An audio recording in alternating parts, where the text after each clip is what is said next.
Juicy, spark the happiness.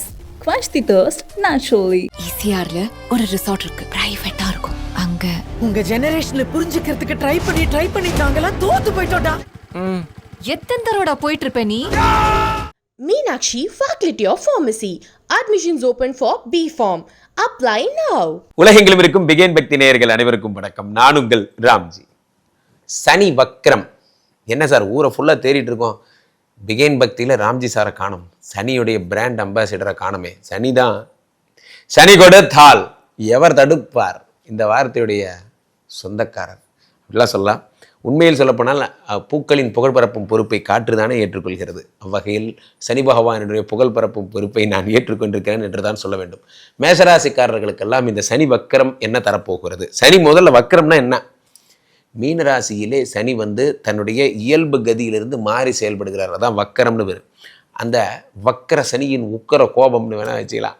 இந்த வக்கரமாக இருக்கின்ற நேரத்தில் பலன்கள் எல்லாம் அதி பலன்களாக கிடைக்கும். பலன்கள் எல்லாம் அதி பலன்களாக கிடைக்கும். எப்படி?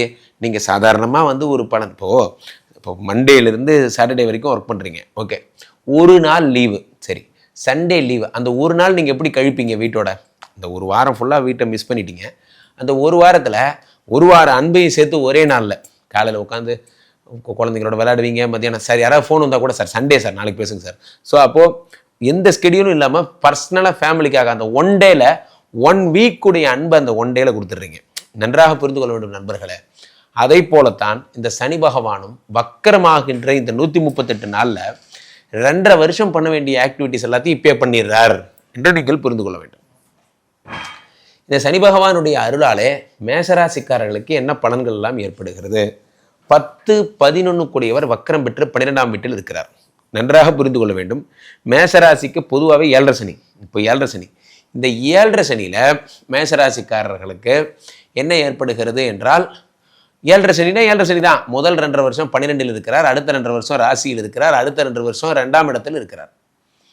இந்த 7.5 சனி வக்கரம் எனும்போது தண்டனை இல்லாமல் போகிறது. தண்டனை கொடுக்க வந்த சனி பகவான் வக்கரம் பெற்று தண்டனையை கேன்சல் பண்ணிடுறார், அவ்வளோதான். ஸோ அப்போது 12ஆம் இடத்திலே அவர் வக்கரம் என்பது 10-11 கூடையவன் எனும் வக்கரம் எனும் பொருளும் அடங்கும். அதே நேரத்தில் 7.5 சனி வாபஸ் எனும் பொருளும் அடங்கும்.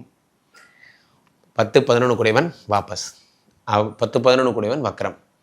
10 கூடையன் வக்கரமானால் என்ன ஆகும் சார்? 10 கூடையன் வக்கரம் ஆகும்போது ப்ராப்ளம் தான். 10 கூடையன் வக்கரமானால் தொழில் இல்லாமல் போகும். ஆனால் நன்றாக புரிந்து கொள்ள வேண்டும், 10 கூடையவன் 12இல் ஏற்கனவே இருந்து அது வக்கரமாகிறார் எனும்போது தொழிலில் விபரீத மாற்றம் என்பது ஏற்படும். நல்லாவே போயிட்டு இருந்தது சார், திடீர்னு எனக்கு ஒரு வாய்ப்பு கிடைக்கும்னு நான் எதிர்பார்க்கவே இல்லை. பிஸ்னஸில் இப்படி ஒரு ஆஃபர் கிடைக்கும்னு நான் கற்பனை கூட பண்ணி பார்க்கல.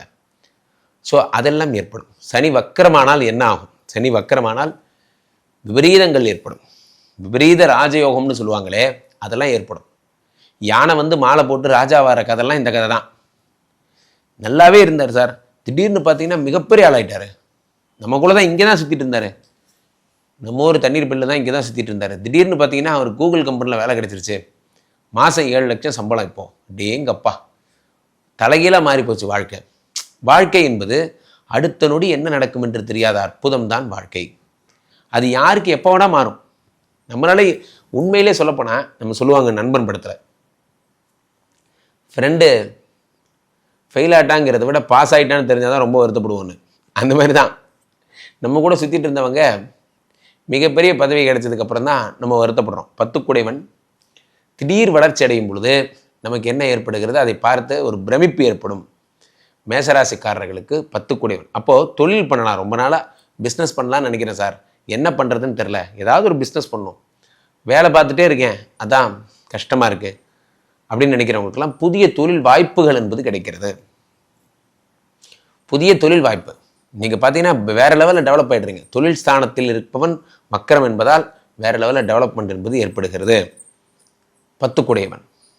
10 என்பது ஜீவனஸ்தானம். ஜீவனத்திற்கு ஒரு குறையும் இல்லாத மாதிரி. சார் அழகாக செட்டிங் பண்ணிட்டேன் சார், டிஃபால்ட்டாக ஒரு வீட்டை இடித்து கட்டினேன், அழகாக ஒரு வாடகை விடுற மாதிரி ரெடி பண்ணேன். இப்போ எந்நேரமும் அங்கே வாடகை ஆள் இருந்துக்கிட்டே இருப்பாங்க. நமக்கு மாதம் ஆனால் இவ்வளோ அமௌண்ட் வாடகை காசே வந்துடும், அதை வச்சு நம்ம சாப்பிட்டுக்கிட்டா போதும். அது இல்லாமல் நம்ம வேலைக்கு போயிட்டு வர்ற காசு இந்த காசு. ஸோ இது சேவிங்ஸில் இருக்கும், இது ரன்னிங். அது மாதிரி செட்டிங் பண்ணிடுறது, இதெல்லாம் உங்களுக்கு ஏற்படும். 10 வக்கரமாகும் பொழுது நிரந்தர வருமானத்திற்கான தீர்வு. சார் இப்போ ஓடுறோம் ஒடியாரோம், நல்லா கேம்பெயின் பண்ணிங்க, பெஸ்ட்டு கேம்பெயின், இன்சென்டிவ் மட்டும் பார்த்தீங்கன்னா இவ்வளோ லட்சம் வந்துருச்சு, சந்தோஷம். அடுத்த மாதம் இதே இன்சென்டிவ் கிடைக்குமா தெரியலையே, கிளைண்ட் வந்தா ஆச்சு, வரலன்னா ஒன்றும் கிடையாது. ஸோ அப்போது அந்த மாதிரி இருக்கிறவங்களுக்கெல்லாம் நிலையான பிஸ்னஸ் என்பது ஏற்படும். நிலையான பிஸ்னஸ், கிளைண்ட் கண்டிப்பாக வந்தாலும் வராட்டி இந்த அமௌண்ட் எனக்கு மாசானா வந்துடும், இதை வச்சு நான் பழச்சிப்பேன் என்பது போன்ற ஒரு நிலையான அமைப்பு என்பது ஏற்படும். 10 வக்கரம். அரசியல்வாதிகளுக்கெல்லாம், மேஷராசிக்காரர்களுக்கு 10 தான் சனி.